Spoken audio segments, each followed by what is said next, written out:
એ રાજનીતિની અંદર જે નિમ્ન કક્ષા સુધી પહોંચનારા એ રાજનેતાઓનો એક બાદ એક ખુલાસાઓ થઈ રહ્યા છે। સુરત પોલીસની તપાસમાં કયા મોટા ઘટસ્ફોટ થાય છે અને આખા આ ષડયંત્ર પાછળ શું એ મોટા ખુલાસા અથવા તો કોનું એ સૌથી મોટું નામ ખુલે છે। આમ આદમી પાર્ટી સંડોવણીના નવા પુરાવાઓ જે છે તે સામે આવ્યાનો દાવો કરવામાં આવી રહ્યો છે।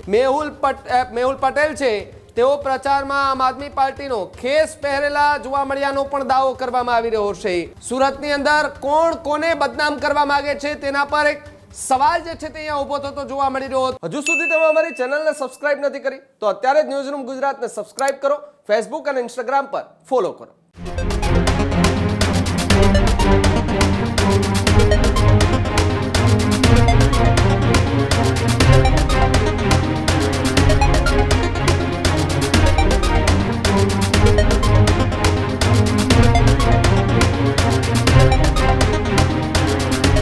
સ્થાનિક સ્વરાજ્યની ચૂંટણી વચ્ચે સુરતની અંદર રાજકારણ ગરમાતું જોવા મળી રહ્યું છે। જ્યાં સુરતમાં સગીરાની છેડતી કેસમાં નવા ખુલાસાથી રાજકારણ ગરમાઈ ચૂક્યું છે।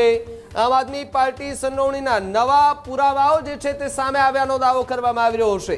પોલીસ તપાસમાં ઓડિયો ક્લિપના એ મોટો દાવો જે છે તે થઈ રહ્યો છે। ત્યારે ગોપાલ ઇટાલિયાના નિવેદન બાદ નવા વિડીયો સોશિયલ મીડિયા પર વાયરલ થઈ રહ્યા છે। પોલીસ સ્ટેશન બહાર આમ આદમી પાર્ટીના કાર્યકર્તા દેખાયા હોવાની પણ વાત જે છે તે સામે આવી રહી છે। મેહુલ પટેલ છે તેઓ પ્રચારમાં આમ આદમી પાર્ટીનો ખેસ પહેરેલા જોવા મળ્યાનો પણ દાવો કરવામાં આવી રહ્યો છે। ગોપાલ ઇટાલિયા અને ચૈતર વસાવાની સાથે તેમના ફોટા પણ સોશિયલ મીડિયા પર વાયરલ થઈ રહ્યા છે। વોર્ડ નંબર 29 છે તેમના ઉમેદવારો સાથે જોડાણની ચર્ચાઓ પણ તેજ થતી જોવા મળી રહી છે। ત્યારે સગીરા કેસમાં રાજકીય આક્ષેપ પ્રત્યારોપનો આ માહોલ જે છે તે ગરમાતો જોવા મળી રહ્યો છે। આપને સ્ક્રીન પર દ્રશ્યો પણ દેખાઈ રહ્યા છે જ્યાં ચૈતર વસાવા ગોપાલ ઇટાલિયાની સાથે આમ આદમી પાર્ટીનો ખેસ પહેરેલો વ્યક્તિ દેખાઈ રહ્યો છે। એવો દાવો કરવામાં આવી રહ્યો છે કે જે સમયે આ ઘટના બની તે દરમિયાન પોલીસ સ્ટેશન બહાર એ જ વ્યક્તિ જે છે તે ત્યાં બોમ્બ બરાડા કરતો જોવા મળી રહ્યો છે। અને ગોપાલ ઇટાલિયાના નિવેદન બાદ વધુ પુરાવાઓ જે છે તે સોશિયલ મીડિયા પર સામે આવી રહ્યા છે। ત્યારે પોલીસ તપાસમાં ઓડિયો ક્લિપ પણ મળ્યા હોવાનો દાવો કરવામાં આવી રહ્યો છે। ત્યારે પોલીસ સ્ટેશન બહાર આપના કાર્યકર્તાઓ દેખાયા હોવાની પણ વાત સામે આવી રહી છે। જ્યાં સુરતની અંદર જે છેડતીની ઘટના બની એ છેડતીની ઘટનાને લઈને દર 2 કલાકે નવા ખુલાસા થતા જોવા મળી રહ્યા છે।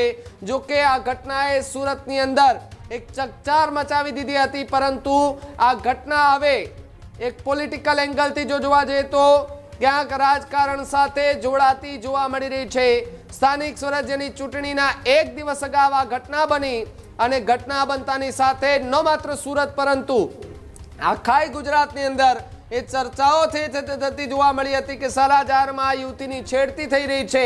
પરંતુ 2 કલાક બાદ જે પુરાવાઓ સામે આવ્યા, મોડી રાત્રે જે ઓડિયો ક્લિપ સોશિયલ મીડિયા પર વાયરલ થઈ, આ ઓડિયો ક્લિપ વાયરલ થયા બાદ ચર્ચાઓ તેજ થતી જોવા મળી રહી છે કે કોણ કોને બદનામ કરવા માંગે છે। સુરતની અંદર કોણ કોને બદનામ કરવા માંગે છે તેના પર એક સવાલ જે છે તે અહીંયા ઉભો થતો જોવા મળી રહ્યો હતો। ત્યારે હવે મેહુલ પટેલ જે છે તેમના પર અત્યારે ચર્ચાઓ જે છે તે થઈ રહી છે। પ્રદીપ મારી સાથે ન્યૂઝરૂમથી જોડાયા છે। પ્રદીપ, જે રીતે છેલ્લા 24 કલાકથી ગુજરાત રાજ્યની અંદર સુરતનો છેડતીનો કેસ ચર્ચાઈ રહ્યો છે, જેમાંનું એક નામ ફરી એકવાર ચર્ચાતું જોવા મળી રહ્યું છે ને એ છે મેહુલ પટેલ। શું વધુ વિગતો સુરતથી મળી રહ્યું છે?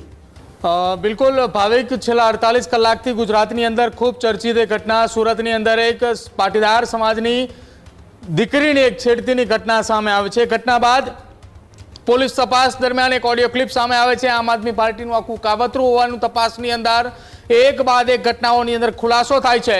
જો કે આ તમામની વચ્ચે ગોપાલ ઇટાલિયાનો મોડી રાત્રે એક વિડીયો સામે આવે છે ને જેમાં તે નિવેદન આપે છે કે આમ આદમી પાર્ટીના એક પણ કાર્યકર્તા અથવા એક પણ નેતાની આ આખી ઘટનામાં કોઈ સંડોવણી નથી, ન તો પોલીસ સ્ટેશનનો કોઈ ઘેરાવો કર્યો।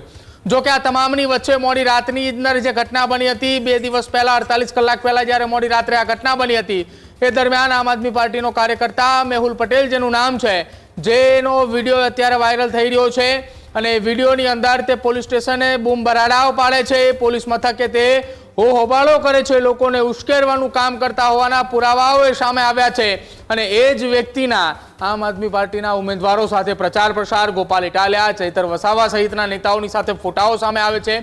એટલે હવે એ રાજનીતિની અંદર જે નિમ્ન કક્ષા સુધી પહોંચનારા એ રાજનેતાઓનો એક બાદ એક ખુલાસાઓ થઈ રહ્યા છે।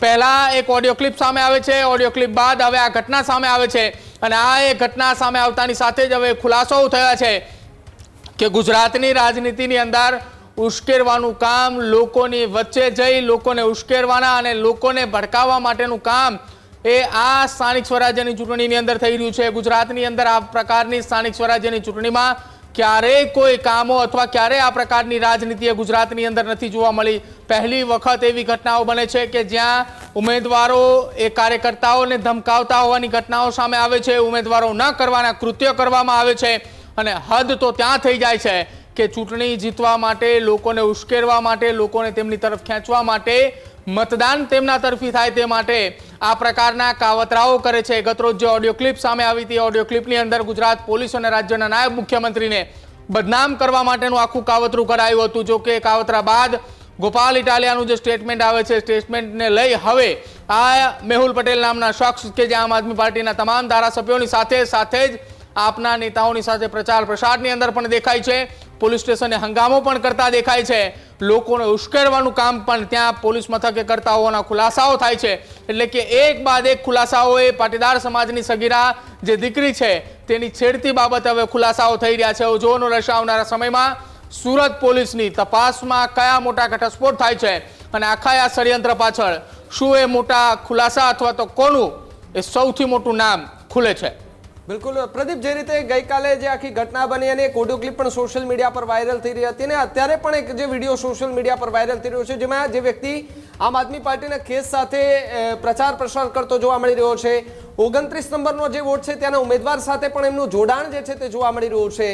હજુ પણ અન્ય કોઈ ચહેરાઓના નામ એ સુરતમાંથી સામે આવી શકે તેવી કોઈ સંભાવનાઓ, કારણ કે હજુ સુધી કોઈ પણ આમ આદમી પાર્ટીના નેતાઓએ આ મુદ્દાને લઈને એક પણ પ્રતિક્રિયા નથી આપી। ઇવેન ગોપાલ ઇટાલિયા હોય, કારણ કે ગોપાલ ઇટાલિયા ગમે ત્યારે હોય તો પ્રતિક્રિયા આપતા હોય છે, સુરતની અંદર જે ઘટના બની એને પ્રતિક્રિયા આપી, પરંતુ આમ આદમી પાર્ટીના જે ઉમેદવારની સાથે પ્રચારમાં રહેલા જે મેહુલ પટેલ છે તેમના વિશે એમને પ્રતિક્રિયા હજુ સુધી નથી આપી।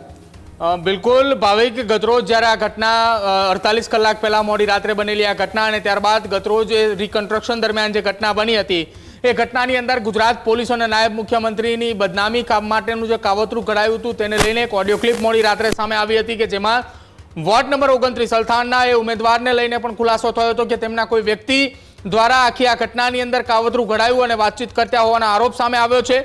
જો કે એ જ આરોપ બાદ, એ જ ઘટના બાદ હવે વોર્ડ નંબર 29ના ઉમેદવારો સાથે પ્રચાર પ્રસારની અંદર પણ મેહુલ પટેલ નામનો શખ્સ દેખાય છે અને એ ત્યારે ખુલીને સામે આવે છે કે જ્યારે આપના વિસાવદરના ધારાસભ્ય ગોપાલ ઇટાલિયા એવું નિવેદન આપે છે કે અમારા કોઈ કાર્યકર્તા અથવા અમારા કોઈ નેતા આ ઘટનાની અંદર કોઈ સંડોવણી નથી અથવા ક્યાંય જોવા મળતા નથી।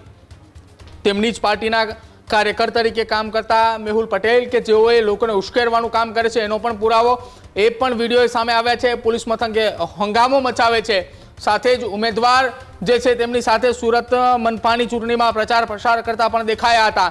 એટલે આ એ આખું લોકોને ગુમરાહ કરવાનું એ આખું કાવતરું અને એ કાવતરુંનો હવે ખુલાસાઓ થઈ રહ્યા છે। એક બાદ એક ખુલાસાઓ, પહેલા ઓડિયો ક્લિપ સામે આવે છે, ઓડિયો ક્લિપ બાદ હવે આ વિડીયો સામે આવે છે। હજુ પણ સુરત પોલીસની ટીમ આ કેસની અંદર ઊંડાણપૂર્વક તપાસ કરી રહી છે, કેમ કે આ આખું ષડયંત્ર એ ક્યાં રચાયું હતું, કોના કહેવાથી આ થયું છે તેને લઈને પણ તપાસ એ ચાલુ છે। હજુ પણ કદાચિત આવનારા સમયમાં નવા ખુલાસાઓ થાય તેવી શક્યતાઓ છે। આરોપીની પૂછપરછ દરમિયાન પણ મોટા ઘટસ્ફોટ થાય તો પણ કદાચિત નવાઈ નથી, પરંતુ એક પણ વખત આપના નેતાએ આ મામલે કોઈ નિવેદન હજી સુધી આપ્યું નથી।